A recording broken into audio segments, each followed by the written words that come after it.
절대쌍교 고룡 원저 제6장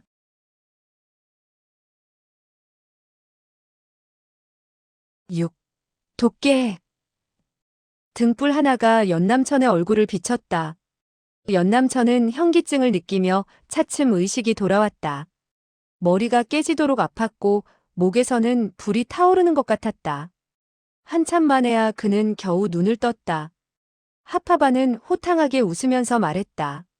좋아, 좋아. 연대엽이 이제야 겨우 깨어났군. 여기 몇 분 친구들이 오셨는데 모두 천하제일 신검을 보고 싶어 하는군요. 연남천은 크고 작은 몇 개의 인형을 보았다. 그러나 눈앞의 등불빛 때문에 이 사람들의 얼굴을 똑똑히 볼 수는 없었다. 하파바는 계속 웃으면서 말을 이었다. 연대엽께서는 이 친구들을 아시는지? 하하, 제가 소개해드리지. 이분이 바로 혈수 2살이요. 싸늘한 목소리가 들려왔다. 20년 전에 두모는 이미 연대엽을 한 번 뵌 적이 있어. 그러나 그땐 경황이 없어 연대엽과 자웅을 가려보지는 못했어. 이 사람의 몸은 가늘고 길었다. 몸에는 하얀 옷을 걸쳤고 두 손을 옷소매에 넣고 있었는데 안색이 창백해서 투명할 정도였다. 연남천은 머리가 깨지는 듯한 아픔을 참으면서 냉소했다. 그때 너는 남천 대염 노중달의 손에서 요행이 벗어났지. 만약 나에게까지 차례가 왔었다면 어찌 오늘날까지 내가 살아있을 수 있겠느냐? 2살은 안색도 변하지 않고 차갑게 내뱉었다. 나는 오늘날까지 살아있고 앞으로도 계속 살아갈 것이요. 그러나 당신은 지금 죽을 것이요. 하파바가 크게 웃으면서 말참견을 했다. 연대엽은 죽기 전에도 이렇게 웃음을 띌 수가 있군. 그건 나 하파바와 비슷한 점이요. 하! 이분은 바로 부르린두 이대추인데 들어본 적이 있어? 하나의 괄괄한 목소리가 울려 퍼졌다. 연대엽의 고명은 오래전부터 들어왔어. 당신 고기는 필시 쇠고기같이 천천히 먹어야 맛을 알 수가 있을 것이요. 잠시 후에 나는 맛을 봐야겠소. 하파바가 이대추의 어깨를 치며 말했다. 이대추는 그저 먹을 생각밖에 안 하는군. 천하에 이름난 연대엽을 초면에 꼭 그리 대해야겠소? 좀 사양을 해야지. 보자마자 먹겠다는 말부터 해야겠소? 이대추는 눈을 치뜨고 그 말을 받았다. 고기가 맛이 있다는 것이 바로 나 이대추가 가장 찬양하는 말이야. 당신들같이 돼지고기밖에 먹을 줄 모르는 사람이 무얼 안다는 거요? 하파바는 머리를 뒤로 젖히고 웃었다. 사실 돼지는 더러워서 사람 고기보다는 못할 거야. 나 하파바도 연대엽의 고기가 어떤가 맛 좀 봐야겠군. 연대엽의 고기가 너무 딱딱할까 그게 걱정인데 하하. 모르는 소리. 굳은 고기는 굳은 고기대로 맛이 있고 연한 고기는 연한 고기대로의 맛이 있지. 또 승려의 고기는 승려의 고기 냄새가 있고 비구니의 고기도 비구니의 맛이 있지. 가냘픈 여인의 목소리가 이 사이를 뚫고 흘러나왔다. 승려의 고기도 먹어봤는가? 이대추는 만면에 웃음을 띠며 입맛을 다셨다. 많이 먹어봤지만 가장 좋았던 건 오대산 철견이야. 얼마나 맛있었던지 나는 3일 동안 아껴 먹었어. 역시 명인의 고기는 향기로워. 그 애교 있는 소리가 다시 말했다. 대체 얼마나 많은 사람을 먹었소? 헤아릴 수도 없지. 그중 누구 고기가 제일 맛있었지? 가장 연하고 향기로웠던 것은 내 마누라였지. 그녀의 고기는 지금 생각해도 군침이 돌아. 하파바가 크게 웃으면서 말을 받았다. 됐어, 그만해. 연대엽이 화난 모양이다. 이대추가 돼지 같은 표정으로 입을 열었다. 연대엽을 화내게 해선 안 돼. 화를 내면 고기가 쉬어. 이건 내가 오랜 경험에서 얻은 결론이니 여러분들은 모르겠지. 하파바가 다시 말했다. 이분이 바로 불남불녀 도교교요. 그 애교 있는 목소리가 말을 받았다. 연대엽에게 안주를 갖다 주고 술도 따라 주었으니 벌써 나를 알고 있을 거야. 굳이 너의 소개가 필요하겠어? 연남천은 속으로 깜짝 놀라서 생각했다. 알고 보니 그 녹색 소녀가 바로 도교교였군. 이 악마는 이름을 날린 지 20년이나 되었는데 아직 16, 7세 소녀로 분장해도 감쪽 같다니. 이대취가 사람을 먹는다는 것보다는 이 도교교의 변장술이 더욱 그를 놀라게 했다. 돌연 한 사람이 입을 열었다. 하파바, 왜 이리 시간을 끌지? 너는 이 곡 안의 사람을 일일이 다 소개할 작정이냐? 그 목소리에는 양기가 전혀 없었으며 마치 중한 병을 앓는 환자 같기도 하고 죽은 사람이 관 속에서 말을 하는 것 같기도 하였다. 연남청까지도 들으면서 소름이 끼쳤다. 반인반귀 음구유가 아닐까? 음구유가 다시 말했다. 난 더 이상 기다릴 수 없어. 말이 끝나기도 전에 연남천은 하나의 손이 다가오는 것을 느꼈다. 그 손은 얼음보다 차가웠다. 연남천은 몸이 싸늘해져 왔다. 이대취가 이 모양을 보고 큰 소리를 쳤다. 음구유, 손을 치워라. 그 귀신 같은 손으로 만지면 그게 목구멍으로 넘어가겠냐? 음구유가 손을 멈추고 말했다. 내가 죽여도 괜찮지만 빨리 서둘러라. 혈수 2살이 돌연 소리쳤다. 이것들 봐. 우선 물어볼 말이나 묻고 손을 써도 늦지 않잖아. 그러자 도교교가 입을 열었다. 그래, 연남천, 너는 무슨 일로 여기에 왔지? 우릴 찾아왔느냐? 연남천은 비웃었다. 내가 산골짜기에 처박힌 귀신 같은 놈들을 보자고 여기까지 왔겠느냐? 그럼 누구를 찾으러 온 게냐? 강금. 강금? 누가 이런 이름을 들어본 적 있나? 2살의 물음에 주위의 악인들은 서로 얼굴을 쳐다보았다. 모르겠다는 표정들이다. 하파바가 입을 열었다. 하! 악인곡엔 그런 이름 없는 필부는 없다. 그 자식은 이름은 없어도 너희들 못지않은 악당이다. 그놈을 내준다면 너희들은 놓아주겠다. 묘하군, 묘해. 여러분은 연대협이 말을 들었는가? 연대협께서 우리를 용서한다 하니 감사드려야지.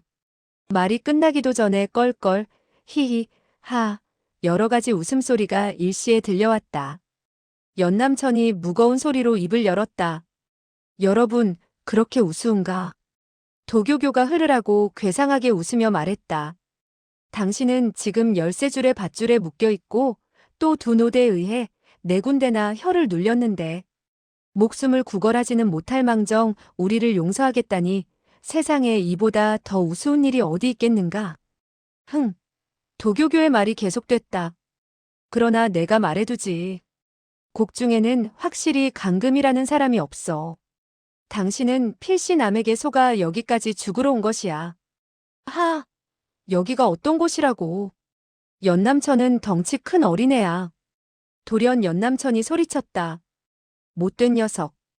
이 갑작스러운 소리는 마치 벼락치듯 했다. 여러 사람이 모두 놀라는 가운데 도교교가 말했다. 야단났어. 이자가 다시 기운을 차리는 걸 보니 노대의 점혈수법을 알아낸 것이 아닐까? 연남천이 호탕하게 웃으면서 말을 받았다. 잘 알아맞혔다. 말이 끝나기도 전에 돌연 몸을 일으켜 세우며 양팔을 벌리자 13줄의 밧줄이 일제히 끊어졌다. 음구유가 먼저 소리쳤다. 야단났다. 귀신이 혼을 되찾았어. 그는 말소리의 여운이 채 가시기도 전에 이미 10여 장 밖으로 달아나 있었다.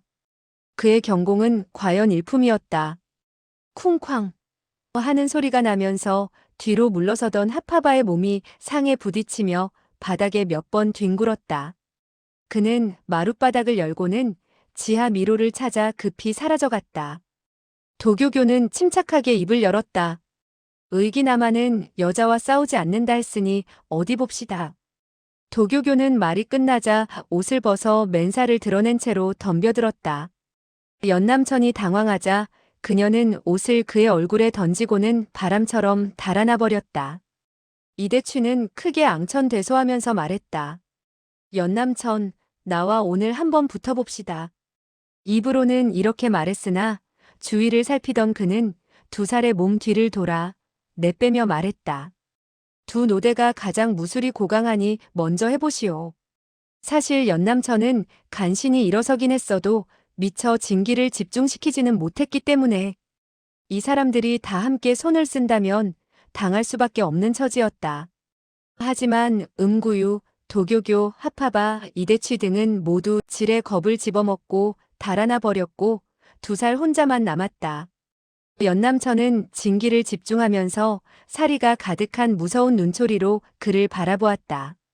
여전히 손을 쓰지는 않았으나 날카롭고 냉랭한 목소리로 말했다. 너는 왜 달아나지 않지? 나는 평생 적을 맞이해서 달아나 본 적이 없소. 내가 감히 나와 싸우겠는가? 그렇소. 말이 끝나기도 전에 그는 몸을 날려왔다. 그의 양소매에선 2개의 붉은 물건이 내밀렸다. 추온열수였다. 연남천은 위급한 순간에도 파한대소했다. 잘 왔어. 그는 양손을 들어 재빨리 반격하려 했다. 2살은 회심의 미소를 지었다. 그의 혈수는 악명 높은 것이었다. 그가 손에 끼고 있는 것은 100가지 도구로 만든 한 쌍의 장갑이었다. 이 장갑에는 가시가 많았고 조금이라도 긁히면 반시간도 살 생각을 해서는 안 되었다.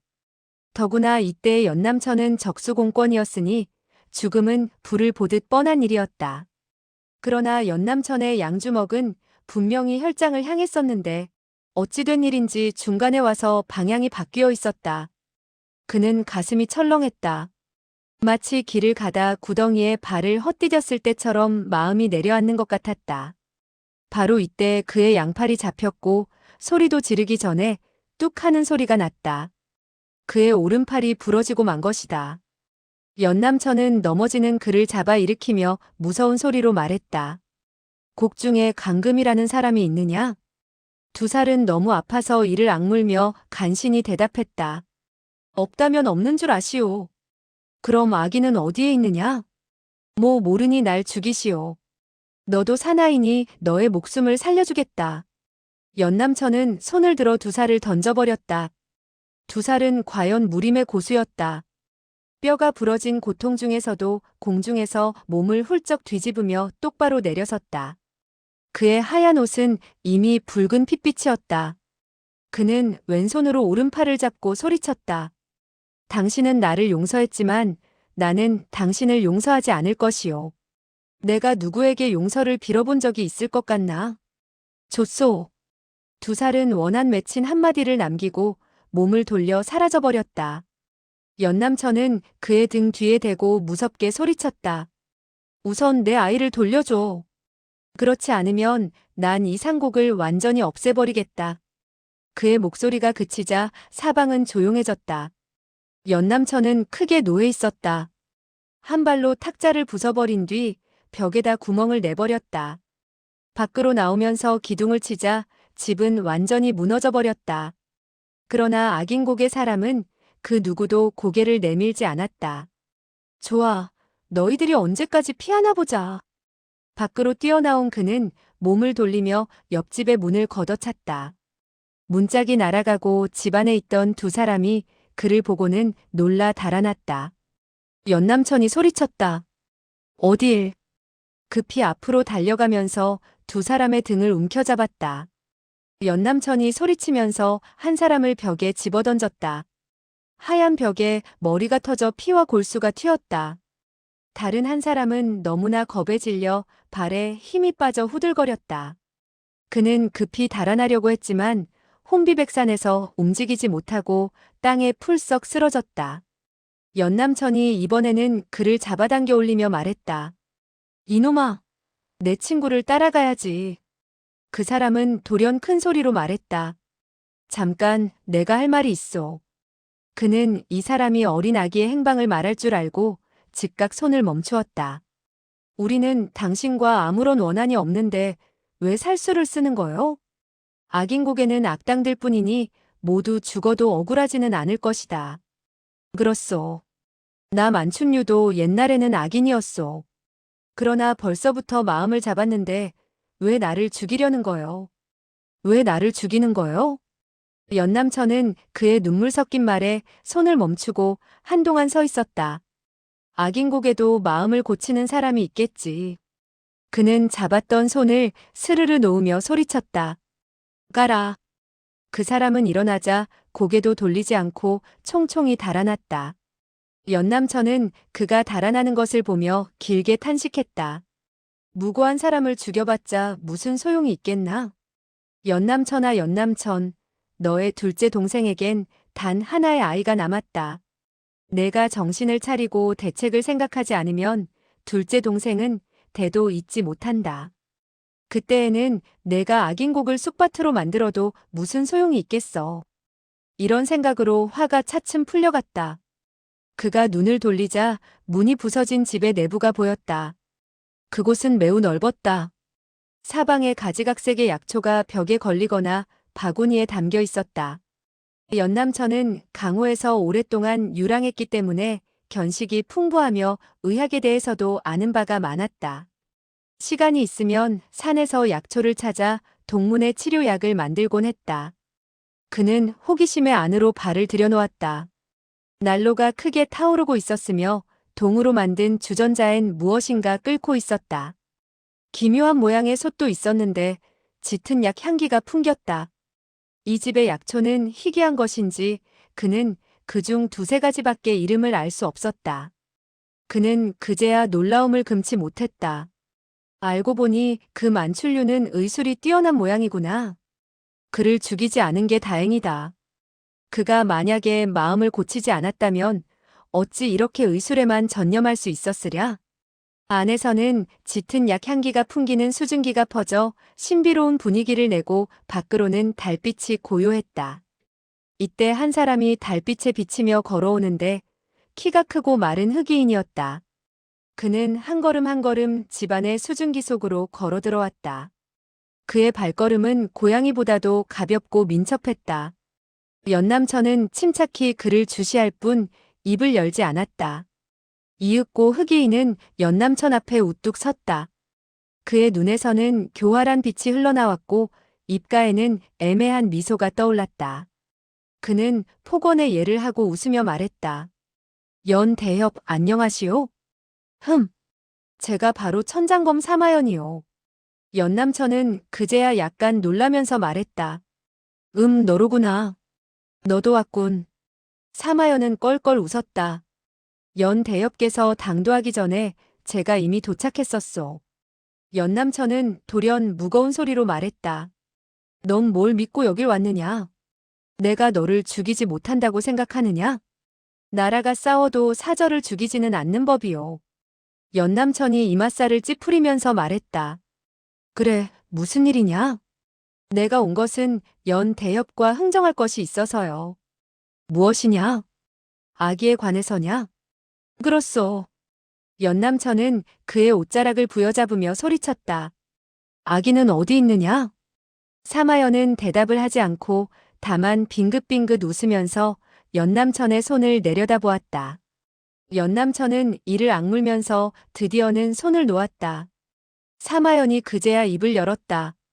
만약에 그들이 아기를 돌려주면 어떻게 하시겠소? 이곳을 곧 떠나고 영원히 돌아오지 않을 수 있겠소? 연남천은 생각지도 않고 소리쳤다. 아기를 위해서라면 그렇게 하겠네. 정말이요? 연남천이 분노하며 소리쳤다. 난 한 번 한 말을 절대 땅에 떨어뜨리지 않아. 좋소. 그럼 연대협은 날 따라오시오. 두 사람 중 하나는 앞에, 하나는 뒤에 서서 걸어나갔다. 밤은 조용하고 적막하기만 했다. 사마연은 긴 거리를 지나는 동안 한마디도 하지 않았다. 그는 어느 집 앞에 당도했다. 문이 반쯤 열린 채 안에서 불빛이 새어나오고 있었다. 사마연이 입을 열었다. 아기가 여기 있으니 연대협께서는 아기를 안고 곧 들어오신 길로 돌아가시오. 마차는 상곡의 입구에 대기하고 있을 것이오. 연남천은 너무 기쁜 나머지 아무 의심 없이 즉각 안으로 달려들어갔다. 방 한가운데에는 탁자가 하나 놓여 있었고 아기는 그 위에 뉘어 있었다. 연남천은 한 걸음에 달려가서 아기를 안으며 기쁨에 찬 탄성을 발했다. 아기야 고생했다. 그러나 그는 안색이 변하더니 그 아기를 내팽개쳐버렸다.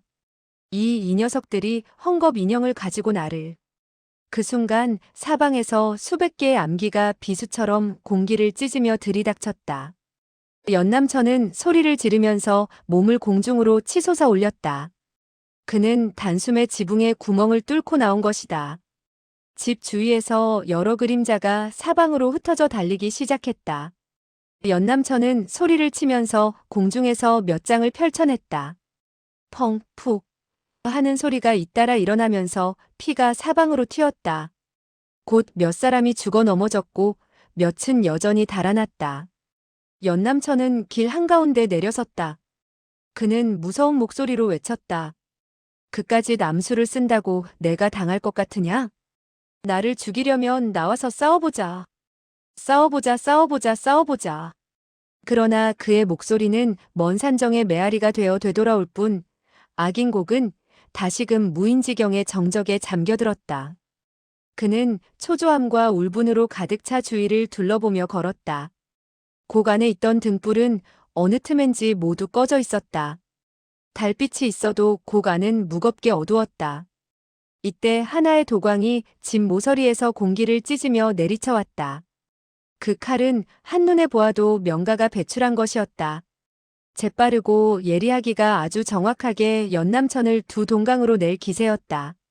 그러나 마치 칼바람에 밀리기라도 하듯 가볍게 연남천이 뒤로 한 걸음 물러섰다. 순간 그는 이미 그 사람의 팔을 붙잡았다. 나와. 물어볼 게 있다. 그는 말과 동시에 팔을 왈칵 잡아당겼다. 그런데 너무 쉽사리 끌리는 것이 아닌가. 칼을 쥔 팔만이 덜렁 딸려왔다. 그 사람은 자신의 팔을 잘라버린 것이었다. 정말 지독한 놈이었다. 그는 아무 소리도 내지 않았던 것이다. 연남천은 놀랍고 애가 타고 분노해서 잡았던 팔을 집어던져버리면서 집 모서리를 돌았다. 그러나 사람의 그림자라고는 찾을 수가 없었다. 연남천은 미친 것처럼 하나하나씩 집을 차례로 뚫고 들어가기 시작했다. 그는 이를 악물었고 두 눈이 빨갛게 충혈되었다. 좋아, 숨어라. 너희들이 언제까지 숨어 있나 보자.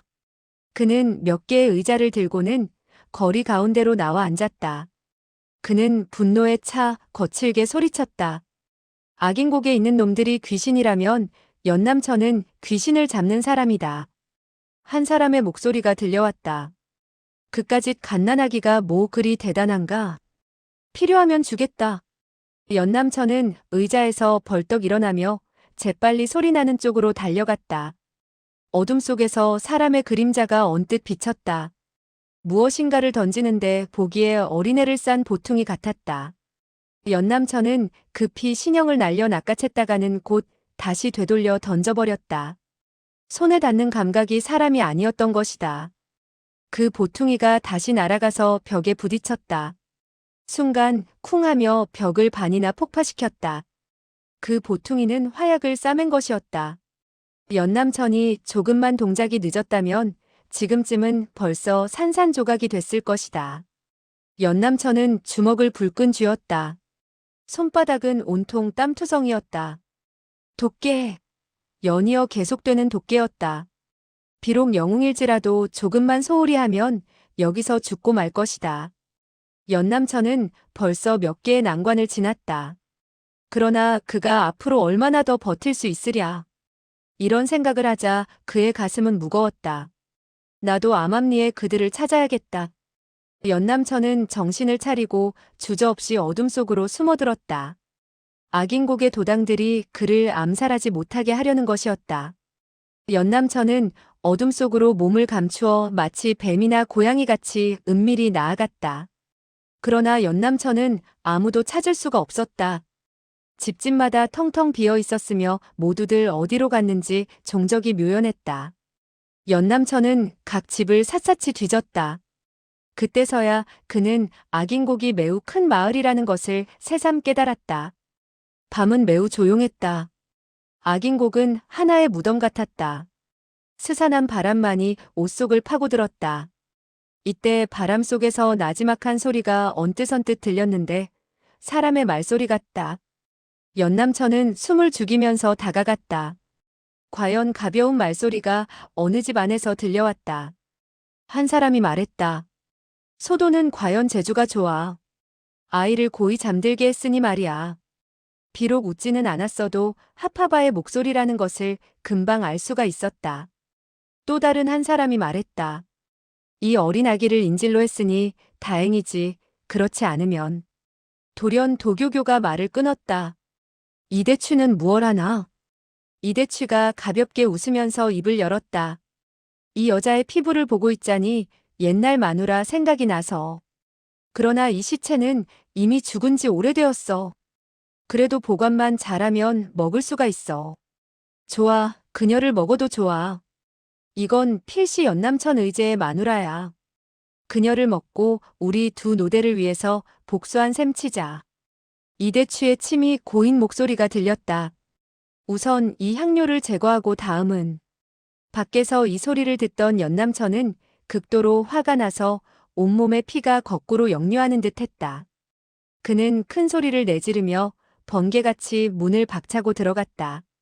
집안은 순식간에 아수라장이 되었고 사람들이 쏜살같이 달아났다. 그 와중에 이대취만이 버티고 서 있었다. 그는 눈을 돌려 연남천을 쳐다보고는 아쉬운 듯 입맛을 다시며 말했다. 좋아. 너에게 주지. 그가 관을 연남천을 향해 던지자 향료와 시체가 바닥에 나뒹굴었다. 그 틈에 그는 몸을 밖으로 날렸다. 어둠 속에서 하파바의 미친 듯한 웃음소리가 들려왔다. 좋아, 연남천, 당신이 과연 우리를 찾았군. 그러나 아기가 우리의 손에 있다는 걸 잊지 마오. 당신이 쫓아오면 하. 연남천은 이 소리를 듣고 맥이 빠졌다. 자기가 더 참지 못해 이를 그르쳤으므로 통분의 입술을 깨물며 자책했다. 달빛이 비쳐들어와서 바닥에 시체를 비쳤다. 창백하고 부어오른 얼굴과 헝클어진 머리가 달빛에 비쳐 말할 수 없을 정도로 공포를 자아냈다. 연남천이 담담히 말했다. 동생 미안하구나. 난 비단 내 아이도 돌보지 못하고 심지어는 내 처의 시체까지. 그의 목이 메어 더 이상 말을 이어나가지 못했다. 그는 관을 바로 하고 양손으로 시체를 잡아 조심스레 관 속에 넣었다.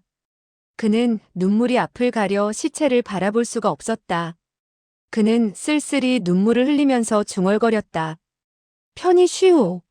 싸늘한 달, 차가운 관, 깊은 어두움, 무서운 시체. 이 시체가 갑자기 연남천의 품에서 일어섰다. 펑, 펑, 펑, 펑. 4번 소리가 나면서 이 시체의 손이 일제히 연남천의 혈도에 적중했다. 연남천이 천하의 영웅, 천하무적이라 해도 또 아무리 경험이 많고 영민하다 해도 이런 일이 있을 줄은 정말 꿈에도 몰랐다. 그는 소리도 지르지 못한 채 왼쪽 어깨에 중부, 오른팔에 영허, 앞가슴에 거궐, 배에 충문 등 사열을 맞았다. 이 일대의 영웅은 드디어 쓰러지고 말았다. 그 시체는 일어서서 껄껄 앙천대소하며 말했다. 연남천아, 연남천. 오늘에야 나의 수단이 어떤 것인지 알겠지. 이렇게 웃으면서 인면피를 벗고 눈길을 그의 얼굴에 돌렸는데 바로 도교교였다. 연남천은 자기가 혼자서 왔으므로 도교교가 필시 변장수법을 못 쓸 줄 알았다. 그런데 그녀는 시체로 분장하여 그를 속였던 것이다. 돌연 빛이 밝아졌다. 하파바, 이대취, 음구유, 사마연 등 모두가 의기양양하게 나타났다. 하파바가 크게 웃으며 말했다. 연남천, 너는 정말 내 힘으로 우리를 찾은 줄 알았느냐? 그것 또한 우리의 계책이었어. 이대취도 징그럽게 상을 찡그리며 말했다. 연남천, 넌 우리가 정말로 너를 두려워하고 있는 것으로 알았겠지. 그건 내가 달아나지 않을 것을 알고 있기 때문에 불필요한 싸움을 피한 것이다. 연남천은 탄식을 하면서 스르르 눈을 감았다. 그는 자기가 이번만큼은 달아날 수 없다는 것을 잘 알고 있었다. 음구유가 말했다. 너희들은 무엇을 기다리는가? 그가 일어나길 기다려. 빨리 시작해. 하파바가 나섰다. 내가 손을 쓰지. 도교교가 그를 막았다. 잠깐. 내가 가장 공이 많으니 내가 먼저 손을 써야지. 음구유는 음산한 목소리로 한 걸음 나섰다. 애초에 나의 말을 들었으면 그는 벌써 죽었을 거야. 내가 손을 쓰지. 이대추가 눈을 흘겼다. 너희들은 사람을 제대로 죽일 줄 몰라. 잘못 죽이면 먹을 수 없게 돼. 내가 죽여야지. 이들은 서로 다투면서 손을 쓰려 했다. 그들은 각기 천하제일 검객을 자기 손으로 죽이는 것을 영광으로 생각하는 것이었다.